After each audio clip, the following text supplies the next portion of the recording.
comment vous faites pour gérer vie professionnelle et vie personnelle et pour faire évoluer votre carrière au fur et à mesure de vos besoins personnels.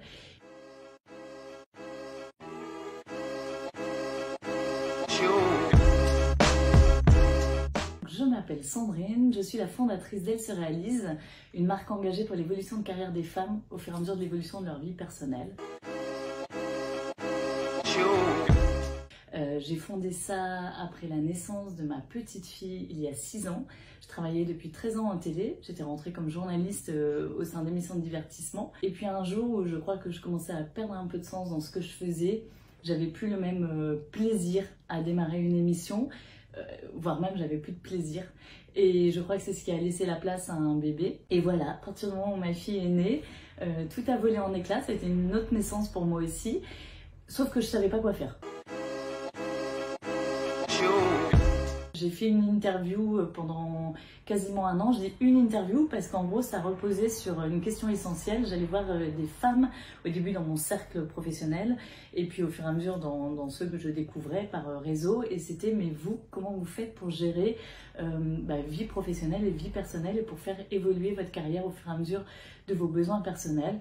Et de fil en aiguille, j'ai eu l'idée de mettre mes compétences au profit de contenu qui d'un seul coup me redonnait plein de sens, c'est-à-dire réaliser des contenus inspirants, remplis d'histoires de vie et de parcours de femmes sur comment elles avaient trouvé des solutions au fur et à mesure de l'évolution de leur vie personnelle. Et ces parcours inspirants étaient nourris de pratico-pratiques aussi, avec des expertes, des spécialistes, pour là avoir des clés, des outils et avancer.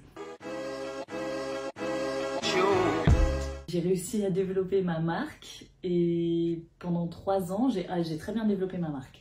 J'ai pas du tout bien développé ma société, c'était un désastre financièrement. Et en même temps, au bout de 3 ans, la marque, elle s'était très bien développée, la communauté, Elle se réalise aussi, s'était développée. Et du jour où j'ai arrêté de me mettre la pression, de me dire t'as une entreprise, en même temps j'en avais plus, j'ai beaucoup moins de pression, mais où j'ai retrouvé un peu mes repères par rapport à qui j'avais été pendant 13 ans auparavant en télé. Ça s'est éclairci, j'ai envie de dire, en tant qu'entrepreneur. Et j'ai eu un premier contrat où des personnes m'ont dit mais attends, c'est super tes contenus, t'animes une émission, t'as des invités, tu fais des interviews, est-ce que tu pourrais venir faire ça pour notre événement? Et puis un deuxième contrat où là on m'a dit mais est-ce que tu peux aussi nous produire le contenu de la conférence et de la table ronde, écrire les thématiques, programmer les invités, puis après animer. Et puis d'autres m'ont dit mais en fait tu fais des vidéos, mais est-ce que tu pourrais venir en faire dans notre entreprise? C'est une société de production et édition parce que j'ai aussi monté la maison d'édition en ligne Elle se réalise pour aussi pouvoir éditer des femmes auteurs qui ont des choses à transmettre là aussi, tant professionnellement que dans le développement personnel, et ça contribue à les mettre en lumière. Donc non seulement ça transmet des contenus, mais ça met des femmes en lumière, et c'est aussi le but d'Elle se réalise. Donc maintenant il y a un site avec une librairie en ligne, il y a les émissions, il y a les podcasts, et puis il y a les livres que la maison d'édition Elle se réalise édite.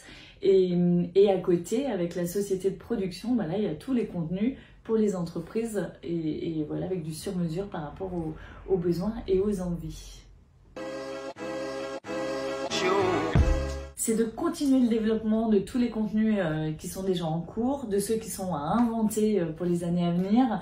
C'est de les rendre accessibles à toutes les femmes, qu'elles parlent français, anglais, ou en fait ce serait déjà bien en anglais. Voilà, j'aimerais avoir la version franco-anglaise. Et puis développer des contenus, ça me tient très à cœur, pour les adolescentes, mais aussi beaucoup pour les enfants.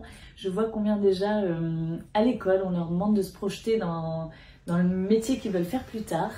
Et que quand une enfant de 6 ans répond fait, parce que elle, ça lui évoque plein de choses, lui dit c'est pas un métier, je trouve ça très triste. Et je pense qu'il faut ouvrir les champs d'horizon aux enfants dès leur plus jeune âge.